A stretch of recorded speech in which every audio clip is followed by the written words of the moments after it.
열왕기 상권 13장 베텔의 제단이 무너지다. 예로보암이 제단 옆에 서서 분향하려고 하는데 마침 하느님의 사람이 주님의 말씀에 따라 유다에서 베텔로 왔다. 하느님의 사람이 제단에 대고 주님의 말씀에 따라 외쳤다. 제단아, 제단아, 주님께서 이렇게 말씀하신다. 다윗의 집안에 한 아들이 태어나리니 그 이름은 요시아이다. 그가 내 위에서 분향하는 산당의 사제들을 내 위에서 제물로 바치고 사람의 뼈를 내 위에서 태울 것이다. 바로 그날 그는 한 가지 표징을 제시하며 이렇게 말하였다. 이는 주님께서 말씀하신 표징입니다. 이 제단이 산산조각나고 그 위에 있는 재가 쏟아질 것입니다. 예로보암 임금은 하느님의 사람이 베텔 제단에 대고 이렇게 외치는 말을 듣고 제단에서 손을 뻗으며 그를 붙잡아라 하고 명령하였다. 그러자 그를 향해 뻗었던 손이 굳어 오므릴 수가 없게 되었다. 곧 이어서 주님의 말씀에 따라 하느님의 사람이 제시한 표징대로 제단이 산산조각나고 제단에서 재가 쏟아졌다.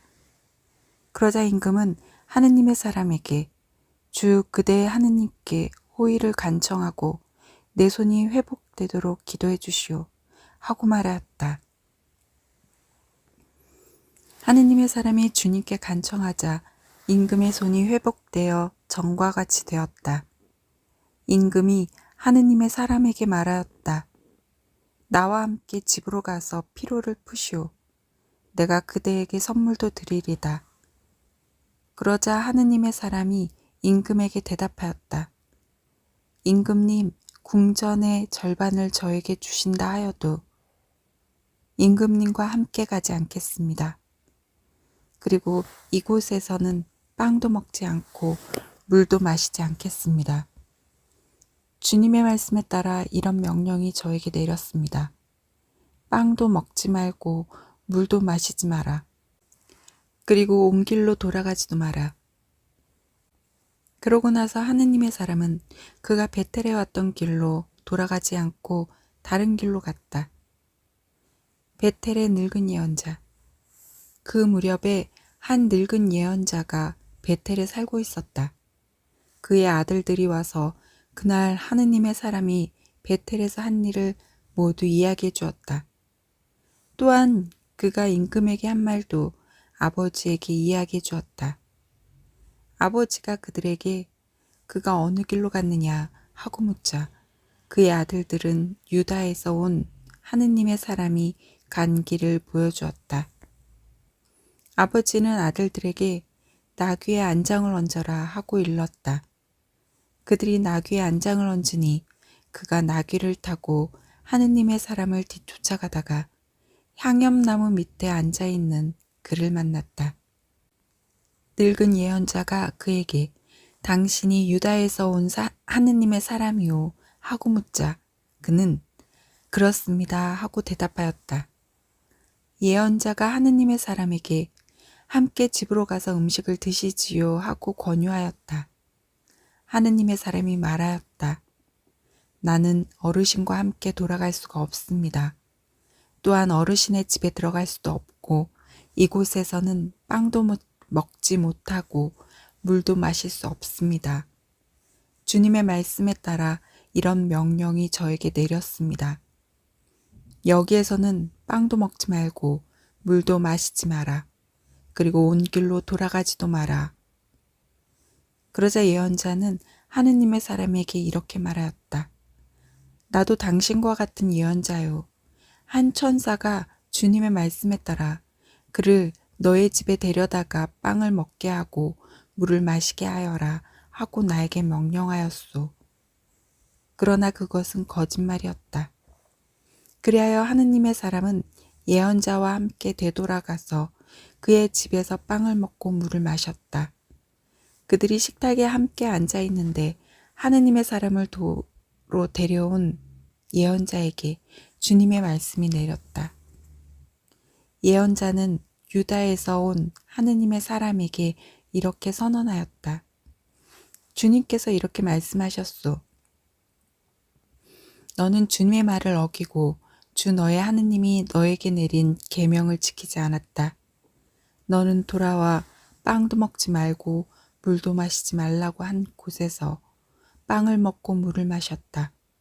그러므로 너의 죽음은 내 조상들의 무덤에 묻히지 못할 것이다. 하느님의 사람이 빵을 먹고 물을 마시고 나자 예언자는 그가 타고 갈 나귀 위에 안장을 얹었다. 그 나귀는 그를 도로 데려온 예언자의 것이었다. 하느님의 사람은 그곳을 떠나가다가 길에서 사자를 만나 물려 죽었다. 그 죽음은 길에 내던져진 채로 있었는데 나귀가 그 곁에 서 있고 사자도 그 곁에 서 있었다. 지나가던 이들이 길에 내던져진 죽음과 그 죽음 곁에 서 있는 사자를 보고 늙은 예언자가 사는 성읍으로 들어가서 이 일을 전하였다. 그를 길에서 도로 데려왔던 예언자는 그 일을 전해 듣고 이렇게 말하였다. 그는 바로 주님의 말씀을 어긴 하느님의 사람이다. 주님께서 그를 사자에게 내어주시어 그에게 하신 말씀에 따라 사자가 그의 뼈를 부수어 죽이게 하셨구나. 그러고 나서 예언자가 아들들에게 나귀의 안장을 얹어라 하고 이르자 아들들이 안장을 얹었다. 그는 가서 길에 내던져진 죽음과 그 죽음 곁에 서 있는 나귀와 사자를 발견하였다. 그런데 사자는 죽음을 먹거나 나귀의 뼈를 부수지 않았다. 예언자는 하느님의 사람의 죽음을 들어 나귀에 얹고 그것을 옮겨왔다. 늙은 예언자는 성읍으로 들어와 고글한 뒤 그를 묻어주었다. 예언자가 그의 죽음을 자기 무덤에 묻자 사람들이 아이고 내 형제여 하고 고글하였다. 그를 묻은 뒤에 예언자는 아들들에게 이렇게 말하였다.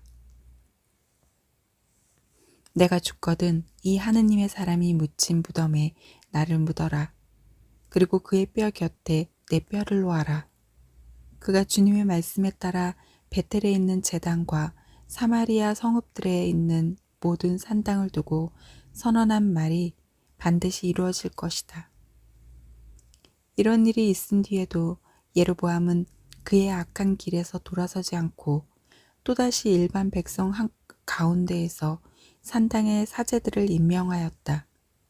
그는 원하는 사람은 누구에게나 직무를 맡겨 산당의 사제가 될 수 있게 하였다. 예로보암 집안은 이런 일로 죄를 지어 마침내 멸망하여 땅에서 사라지게 되었다.